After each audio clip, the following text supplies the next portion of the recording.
a young teenage boy in this picture who down the road became notorious, feared in a short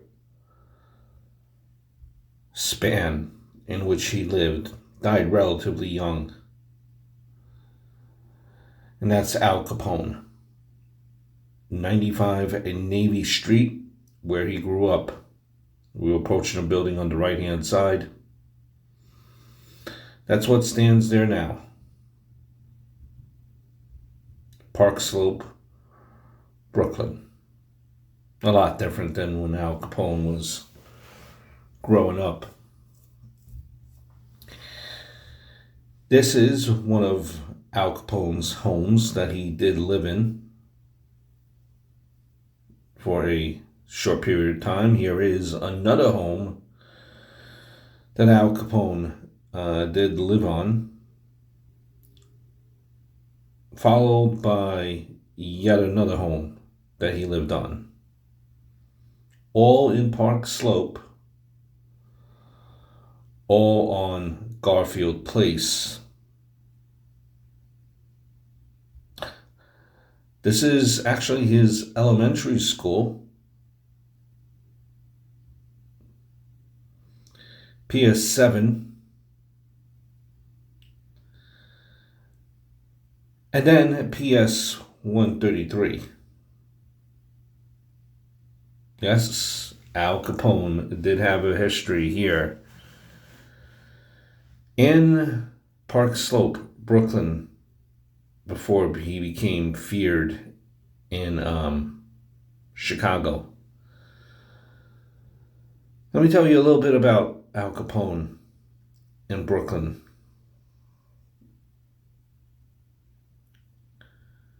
So, you might know him, Al Capone, as a Scarface, fat boy from Brooklyn.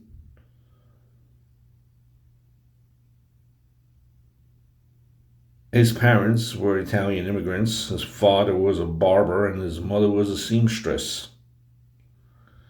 The Capones settled in the Navy Yard section of Brooklyn, where their son, Alphonse Al, was born on January 17th, 1899, at 95 Navy Street. And we will take you around Park Slope now as you're looking at some of the scenes of Park Slope. Al Capone met Johnny the Fox, Torrio, and Frankie Yale, both of whom became mentors. He became involved with small local gangs such as the Junior 40 Thieves, the Bowery Boys, and of course the Brooklyn Rippers. He then moved on to the Manhattan-based 5 Points Gang. His childhood home was 38 Garfield Place. His family also lived at 21 Garfield Place and 46 Garfield Place, all on the same street. Hence the three homes that I showed you in the very beginning. The Capone family had so many connections to Garfield Place that the rumor has it that Al hid money in the walls of one of his old homes.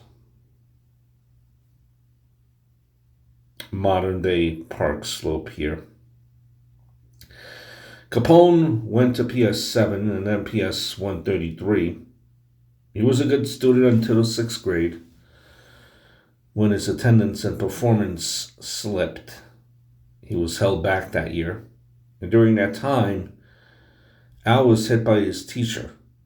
So he retaliated and hit her back. He was then sent to the principal's office, and the principal hit him too. Common back in the day. Al Capone never returned to the school. So how did Al Capone get that nickname Scarface? The story goes in Brooklyn, Coney Island, Al Capone worked at a bar called the Harvard Inn. One night, a man named um, Frank Gauccio, his sister Lena, and his date Maria Tazio came in for a drink. Al was mesmerized by Lena and wouldn't stop trying to talk to her. Here is once again the residence, the former homes of Al Capone, going right now for $2.9 million. At one point, he made off an offhanded comment to Lena, going back to how he got called Scarface. Frank demanded Al apologize, and when Al refused, a drunken Frank pulled out a knife and cut Al's face. Scarface.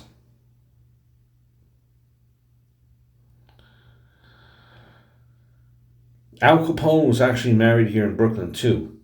Saint at St. Mary's Star of the Sea, a Roman Catholic church, Court Street in Brooklyn. Couple had one child named Albert Francis Capone. They called him Sonny, and his godfather was Johnny Torrio.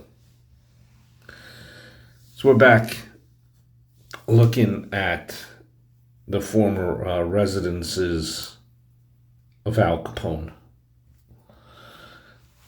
I said it once. I will say it again. I wonder how many people know who Al Capone was and that they're living in the place where Al Capone once lived. You know, Al Capone moved on to Chicago.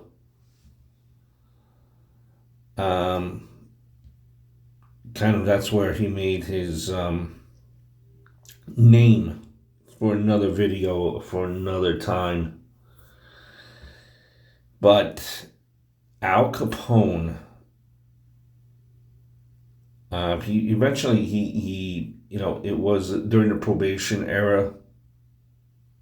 He went to jail for I think it was tax evasion. He got caught on tax evasion, and he actually, I believe he died of syphilis, if I'm not mistaken, and he actually died in jail. I believe he was, I want to say, 40s. In his 40s, I believe he was like 47. As you're looking at the former home here as well. Nope, 47 going on 48. I'm sorry. He died in one of his homes in Florida. He really had a 7-year reign as just like this crime boss, but he went to jail at the age of 33. Chicago outfit, co-founder, creator of the Chicago outfit. Known Big Al, Big Boy, Public Enemy #1.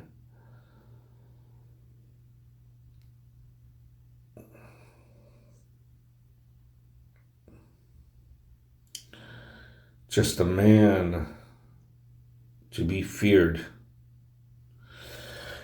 But yes, Al Capone did have his start here in Brooklyn. Prospect Park, Brooklyn. And all of these locations are right next to each other, so it's not it's hard to miss. It's hard to miss. You wonder if things just worked out differently in his childhood, would he still go down the path that he did?